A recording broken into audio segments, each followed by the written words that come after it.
জানি আর কি যে 7টা করে তোমার পর্যায় থাকে, 18টা করে গ্রুপ থাকে, আলাদা আলাদা করে ব্লকে ভাগ করা হয়। এগুলো কিন্তু আমাদের জানা থাকতে হবে, ঠিক আছে? একদম বেসিক ইনফরমেশন যেগুলো যেগুলো হয়তো 9-10 থেকে অনেকটা এরকম জানা থাকার কথা, এই টাইপের ইনফরমেশন গুলা আমাদের কিন্তু আগে থেকে জানা থাকতে হবে। ওকে, আচ্ছা। তো এবার আসি, যদি সামনের দিকে যাই, যে পর্যায় সারণীর বৈশিষ্ট্য, বৈশিষ্ট্যের মধ্যে কি দেখতে পারতেছি? 7টা পর্যায় আছে, আর গ্রুপ আছে হচ্ছে 18টা। এবং এই যে টুকটাক কিছু ইনফরমেশন হচ্ছে আমাদের চলে আসে, যেমন এই যে গ্রুপ যেটা হচ্ছে 7, যেখানে তোমার নাইট্রোজেন থাকে। তোমরা কি জানো এই গ্রুপটার নাম কি বলা হয়? এই 7 নাম্বার গ্রুপের এটার একটা নাম আছে, কমন একটা নাম আছে। যেমন এই যে এফ ফ্লোরিন যেখানে আছে, এটাকে তো বলা হচ্ছে হ্যালোজেন, এটাকে বলা হচ্ছে হ্যালোজেন, ঠিক আছে? তারপর অক্সিজেনের যে গ্রুপটা, সেটাকে বলা হয় হচ্ছে তোমার চ্যালকোজেন, চ্যালকোজেন।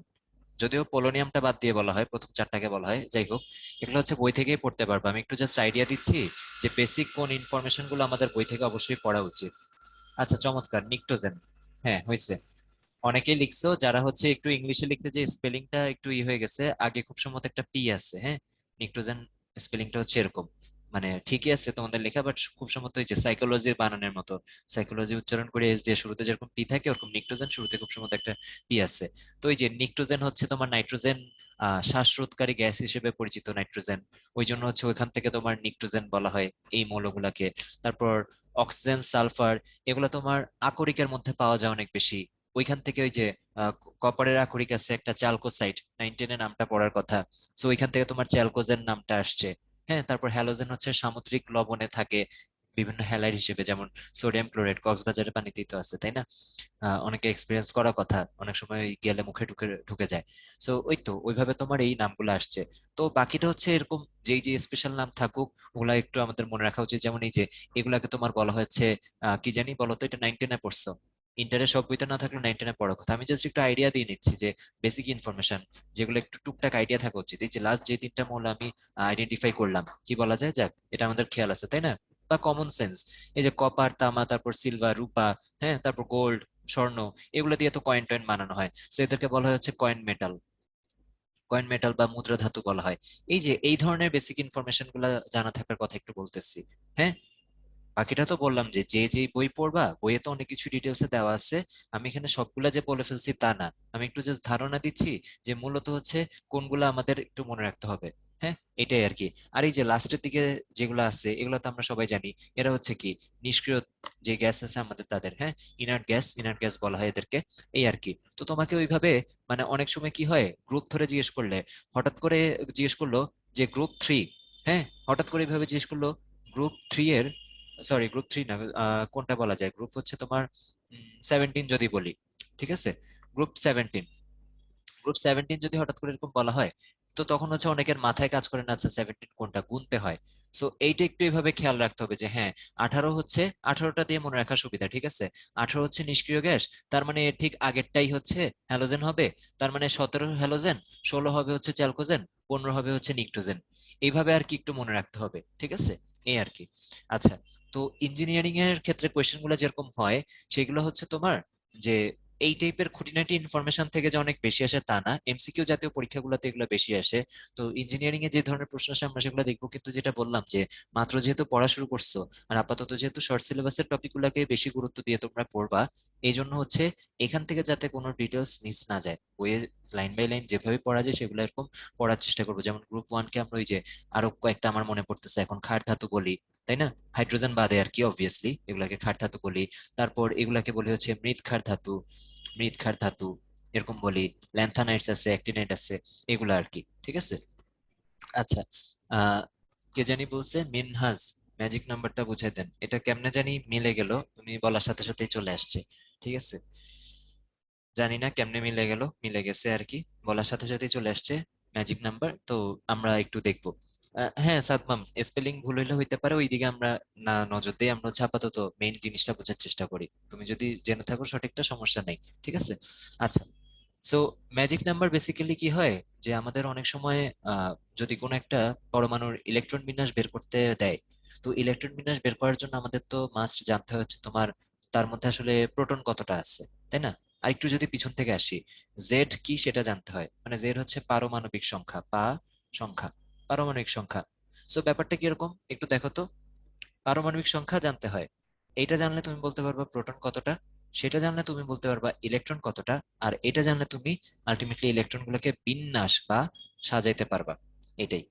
তো এখন আমাদের তো প্রত্যেকটার পারমাণবিক সংখ্যা ওইভাবে মুখস্থ রাখা সম্ভব না, তাই না, যে প্রত্যেকটা আমি ধরে ধরে মুখস্থ রাখবো। এই জন্য হচ্ছে আমাদের এই যে ম্যাজিক নাম্বার, এই জিনিসটা হেল্প করতে পারে যে আমরা হচ্ছে কিভাবে একটার সাহায্যে আরেকটা এই যে পারমাণবিক সংখ্যাগুলা বের করতে পারি। আবারও বলতেছি, একটু কথাটা রিপিট করতেছি। কথাটা হচ্ছে এরকম যে তোমার জেড পারমাণবিক সংখ্যা, এটা জানলে তুমি জানো যে আচ্ছা পারমাণবিক সংখ্যা যত, প্রোটন সংখ্যাও তত। আবার প্রোটন সংখ্যা যত এটা জানলে তুমি জানো আচ্ছা হ্যাঁ প্রোটন আর ইলেকট্রন নর্মালি তো সমানই থাকে, তাই না? তার মানে প্রোটন আর ইলেকট্রন সংখ্যা সমান, তুমি এটা জানলা। আর ইলেকট্রন জানলেই তো তুমি বলতে পারবে আচ্ছা এবার ইলেকট্রন গুলোকে সাজাইতে হবে, ওই যে 288 বা 2881 এভাবে যে সাজাবা, সেটা তো সেখান থেকে বলতে পারবা। ওকে। এই জন্যই বললাম কি, সবগুলো তো আসলে মনে রাখা সম্ভব না। যেমন তুমি যদি আমাকে হঠাৎ করে জেননেটটা জিজ্ঞেস করো, অবশ্যই এটা আমি পারবো না এখন। হ্যাঁ, জেননেটটা হঠাৎ করে তো মুখস্থ রাখি নাই, কিন্তু আমরা এখন একটা শিখবো, একটা ওয়ে আছে যেটা দিয়ে টুকটাক একটু আমরা বের করে ফেলতে পারি আর কি। সিজিএমের যে 55, এটা তোমার সবসময় মুখস্থ রাখার দরকার নেই, তোমারও রাখা লাগবে না, আমারও রাখা লাগবে না। হ্যাঁ, পর্যায় সারণী আছে কি জন্য তাহলে? পর্যায় সারণী দেওয়াই হয়েছে আমাদের সুবিধা মতো পড়ার জন্য বা বিভিন্ন মৌল নিয়ে জানার জন্য। সো আমরা না হলে এটাকে বানাই ফেলছি যে মুখস্থ করার জিনিস।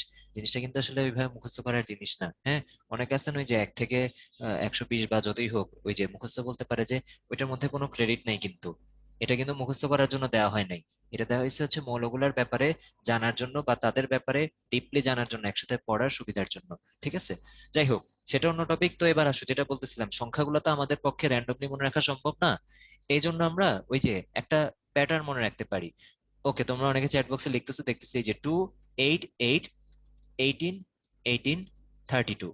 এখন এটা আসলে কি, এই ম্যাজিক নাম্বার মানে কোত্থেকে আসছে? এটা কি মানে আমি দিছি বা যে দিছে তার কথা মতোই আমরা শুনতেছি? না, তুমি যদি একটু খেয়াল করো, এগুলো হচ্ছে এই এক একটা পর্যায়ের মৌলের সংখ্যা। যেমন প্রথম পর্যায়ে দেখো হাইড্রোজেন হিলিয়াম, দুইটা মৌল আছে। হ্যাঁ, তারপর লিথিয়াম বেরিলিয়াম থেকে শুরু করে নিয়ন পর্যন্ত যদি আসো, গুণে দেখবা 8টা হয়। সোডিয়াম থেকে আর্গন পর্যন্ত আসলে দেখবা আবার 8টা হয়। তারপরে সিরিয়ালে এইভাবে 18 18 32 32 এভাবে দেখবা তারা বাড়তেছে। তাহলে আবার একটু কথাটা রিপিট করি। 288 18 18 32, বা আরেকবার বলা যায় 32, এটা হচ্ছে একটা ম্যাজিক নাম্বার গেল। এখন এই ম্যাজিক নাম্বারটা, এটা কি বললাম, এমনি এমনি আসে নাই।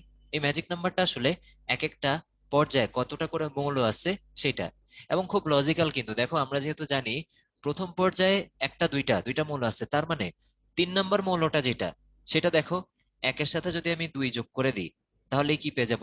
3।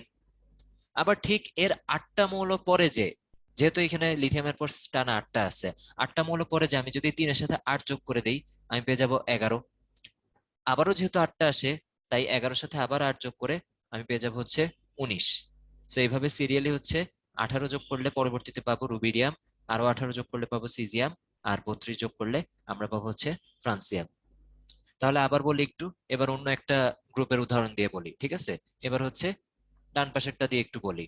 ডান পাশে হিলিয়াম কত আছে? 2টা। এখন হিলিয়ামের ঠিক 8টা মৌল পরে যে হচ্ছে নিয়ন, তার মানে আমি 8 যোগ করি, 8 যোগ করলে এই যে নিয়নেরটা হয় 10। নিয়নের ঠিক 8টা মৌল পরে যে হচ্ছে আর্গন, তাই আমি নিয়নের এই যে পরে 18 আর্গন পেয়ে গেলাম। আর্গনের ঠিক তোমার কয়টা, 18টা মৌল পরে যে হচ্ছে আবার ক্রিপ্টন, তাই আমি ক্রিপ্টনেরটা জেনে গেলাম 36। এইভাবে আর কি সো অন, 36-এর পর আবার 18টা মৌল পড়ে যে জেননের 54, এরপরে 32টা মৌল পড়ে যে রেডনের হচ্ছে 86। এই ব্যাপারটা আর কি বুঝাতে যাচ্ছিলাম। ঠিক আছে, এখন বুঝছি তো সবাই, তাই না? একটু চ্যাট বক্সে রেসপন্স করে জানাই দাও তো। আমরা তো মোটামুটি এটা বের করতে পারবো। হ্যাঁ, মানে বললাম না যে ধরো ক্রিপ্টোনেটটা তো আসলে ভাই আমি মুখস্থ করে রাখবো না সব সময়, তোমার মুখস্থ রাখার দরকারও নেই। বাট তুমি তো এইটা মুখস্থ রাখা লাগেই না, তুমি 9-10 থেকে মুখস্থ করতে দেখে জানো যে হ্যাঁ হাইড্রোজেনের 1, বেরিলিয়ামের 4, এই যে 1 নাম্বার গুলার জানো না? দেখো প্রত্যেকটা গ্রুপের প্রথম মৌলটার কিন্তু তুমি জানো। ঠিক আছে, প্রত্যেকটা গ্রুপের প্রথম মৌলের পারমাণবিক সংখ্যা তুমি জানো দেখেই তো তুমি হচ্ছে এরপর ওই যে যোগ করে করে হচ্ছে ওইটা বের করতে পারবা। আচ্ছা বলো তো ফ্লোরিনের সাথে কত যোগ করবা, যদি ফ্লোরিনের নিচেরটা বের করতে চাও, কত যোগ করবা? এখন কি তুমি বোকার মতো 2 যোগ করবা বলো? ফ্লোরিনের সাথে কি তোমার 2 যোগ করা উচিত হবে? না।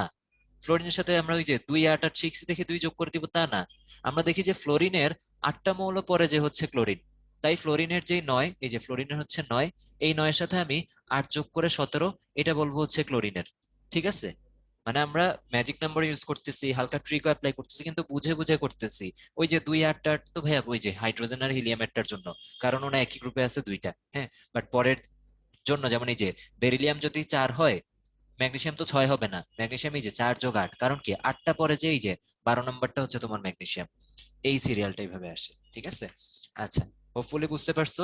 তো কখনো যদি আমাদের এরকম চলে আসে যে আমাদেরকে হচ্ছে আর্সেনিকের ইলেকট্রন বিন্যাস করতে বললো, হ্যাঁ, এবং ব্র্যাকেটে তোমার 33টা দেওয়া নাই, আর্সেনিকের ইলেকট্রন বিন্যাসটা করতে বললো, তো তখন তুমি ওই যে ম্যাজিক নাম্বার দিয়ে আর্সেনিক কোথায় আছে ওটা মনে রাখতে হবে। নাইট্রোজেনের পর ফসফরাস, ফসফরাসের পর আর্সেনিক। তাহলে আমি হলে কি করতাম, আসো একটু একবার রিক্যাপ করে দিই। আমি হইলে আমাকে বলছে আর্সেনিকের যে 33, এই ইলেকট্রন বিন্যাসটা করে দেখাইতে, বা ধরো 33 দেওয়া নাই, না দেওয়া থাকাটাই বেটার। ধরো দেওয়া নাই, আমি হঠাৎ করে কিভাবে বুঝবো যে আর্সেনিকের ইলেকট্রন বিন্যাস কি হবে?